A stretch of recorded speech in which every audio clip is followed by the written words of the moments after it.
This is Jocko Podcast number 117 with Echo Charles and me, Jocko Willink. Good evening, Echo. Good evening. And we're doing a Q&A tonight. First one in a while. We've had a bunch of other guests and books and whatnot. So, Q&A. Let's go. Cool. First question. Jocko, from 115, podcast number 115, as a leader, how best to respond to someone like Corporal Meyer when he brings up good questions in a brief that need to be addressed without derailing the brief and calling your competence/authority into question? Okay, so what he's talking about is on podcast 115 with Dakota Meyer, which if you haven't listened to it, listen to it. It's long and it's very, I don't know, it's awesome. Anyways, in part of that podcast, Dakota is getting told how they're going to conduct this operation, and Dakota raises some points and says, what about this, what about that, and what about this other thing? Mm-hmm. And they don't listen to him. Mm-hmm. And so the question here is, if you're in charge, you're the leader, and you get someone that brings up these questions during a brief, during the plan that need to be addressed, how do you do it? How do you handle that properly? Okay, well, first of all, and the most important part of this is if you involve your team in the planning itself, you won't have these questions come up during the brief. They'll come up during the planning. Mm-hmm. So that's the ultimate and best way to solve this problem. You don't plan in a vacuum as the leader and then present the plan to the troops and expect that you're going to have the perfect plan. It was only your brain working on it. What about everyone else's brain? What about everyone else's perspective? They have experience and they have knowledge that you don't have.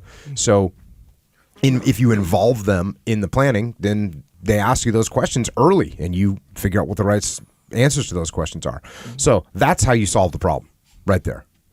Now, if it happens that for whatever reason you didn't have the opportunity to do that, or you didn't do it well enough, or whatever the case may be, and now you start getting questions on your plan while you're briefing, well, first of all, if they ask you questions that you don't have answers to, then that could indicate that you're wrong, actually. Mm-hmm. You could actually be wrong. Yeah. And not a lot of leaders like to feel that way, but you should actually be happy that someone on your team is pointing out something that is going to make the plan better as a whole. Mm. So there's that. And it's really easy. If you're in a brief and someone brings up a point that you didn't think of and it makes sense, well, then you can implement that into the plan. Okay? So that. Now, you might think that it hurts your authority, right? To say, hey, that's a good point, Echo. I didn't think of that. Let's implement. You might think or feel like that's going to make you look bad, but it's the opposite is actually true. If I go, no, Echo, hey, the plan's already completed. You weren't there for the planning, so just be quiet. That's the guy that no one respects. Yeah. That's the guy that's not looking good as a leader, and that's the person that's losing authority. So you don't look weak if you listen to members of the team, whether they're junior or senior. It also shows that you're incompetent because you missed a part. Obviously, the question is pertinent that they asked, or I should say, if the question is pertinent and it is a good point, then it shows that you missed an important angle of the plan. So, open your mind, put your ego in check, and incorporate it in there. Now, this can also happen if there's something that you know that you're right on, right? Something that you know that you're right on. If there's something like that, and this, maybe you get one particular individual that keeps pushing back, and you might have to, in those cases, say, you know what? Hey, Echo, let me talk to you after this brief is over, and I'll explain to you exactly why we're doing it this way. So that way it doesn't derail the brief, because it might take a longer explanation than you want to. For instance, the typical SEAL briefing was we try to keep it 50 minutes to an hour. So if you've got to spend 8 minutes pulling up a different map and explaining some detail of the terrain to this guy that has a protest to what you're saying, you might say, hey, listen, when you get done with this brief, I'll pull you aside. Let me show you the terrain map, and you can see exactly why we're using this insertion route, or whatever the case may be. So you can do that if you have to. And even then, they might end up having a point that you didn't see, and then you can say, okay, well, I didn't see that. And now we have to give everyone a rebriefing on some change in the plan. But again, none of this will happen if you bring your subordinates in and you let them first of all, let them do the planning. That's ideal. Let them come up with the plan, or let Echo come up with the plan. I'm not coming up with the plan. You go come up with the plan. I'm going to check with you and make sure that the plan is going in the right direction. Make sure it's not totally off track. Sure. And then you'll incorporate all these things, and I'll have a better view of the plan. I can stand back and be the tactical genius, as we talk about in the book, Extreme Ownership. Like, that's how you do it. So that's the answer. Okay. Well, that at least is an answer. Yeah.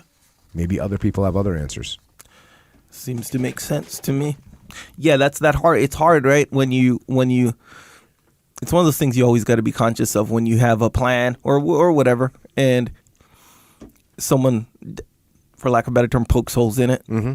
And be like, hey, what about this? What about this? And then you have those two elements that you got to keep in mind, where it's like the fact that it's your plan and then the plan. You know, the effectiveness of the plan. You mean your emotional attachment to the plan? Yeah. You got to keep the emotional attachment to the plan in check versus the actual effectiveness of the plan. Yeah. And people have a hard time doing that. And what's cool is once you break away from that mindset, then it's really easy just to be, and everyone just kind of knows, oh yeah, Jocko's, he's got an open mind, he'll listen to you. Yeah. As opposed to someone that has a closed mind, everyone goes, oh, you can't get anything by this guy. Yeah. He's just going to he doesn't even help to point things out because he won't listen. And then guess what? You're using one brain versus 20 brains. Yeah. And more important than the brain power, the perspective, the different perspectives. Because the guys on the ground and the guys with the technical knowledge and the tactical knowledge, they're going to know things that you don't know. That's the way it is. Yeah. You can't know everything that they know. Mm-hmm. And so if you shut down all those different perspectives, you're looking at something from one angle. Yep. And do you see the whole complete picture when you only look at something from one angle? No, you don't. No, sir. Use those other perspectives. Yep. Check. Self-correcting machine. Yes. If you can let go of the ego, the taking it personal, the personal attachment. When I was in the SEAL teams, I called it the emotional attachment to the plan. Yeah. Because I'd see these people come up with plans and they would be so addicted to their own plan only because it was their own plan. Not for any tactical or strategic or operational reason whatsoever. Yeah. They just liked it because they thought of it. Yeah. It's natural. Yeah. It's very natural. Yeah. And there's some element of benefit to that, right? Because if you're passionate about your plan and I'm passionate about my plan, as long as we can eventually come to compromise, then we've put forth the best idea. Because I don't want you to not be passionate about your plan while you're planning it. I want you to really come up with the best plan that you really believe in. Yeah. And it's interesting, you talk about poking holes, right? Poking holes in the plan. And we all know that it's very easy to sit back and poke holes in the plan. Yeah. And what I'm telling you to do as a leader is to absolutely do that. Yeah. Not be a jerk. No. And I'm talking as a leader. If I let you do the planning, then it's easy for me to sit back and poke holes in the plan, which is good. It's good because we're going to fill those holes. Yeah. Once I poke the holes, we're going to fill them and we're going to know that they're taken care of. Also, as a leader, from a perspective point, you think, hey, Jocko really knows what's going on. He was able to find these holes in the plan. The real reason I was able to find them is just because I was not totally at minuscule detail with the plan. You were. Yeah. I was up at altitude, relaxing, looking around. Yeah, it's kind of, I don't want to say cheating. It's not cheating, but it is cheating. It is cheating. It is cheating. It's that much easier. It's so much easier to sit back and do it. Yeah, and let things go that way. Like when you watch a movie and you have like some critique, the movie's outstanding, and then you have some critique. Yeah, they shouldn't have chose that guy for that role or whatever. Meanwhile, the movie is like groundbreaking, whatever. So it's easy to poke holes in the movie. Meanwhile, like when it's done, you're all like poking holes at the little imperfections. People do that all the time. Makes sense. I dig it. Does that happen with your videos? Is that what I'm saying? Probably. Check. Anyway, next question.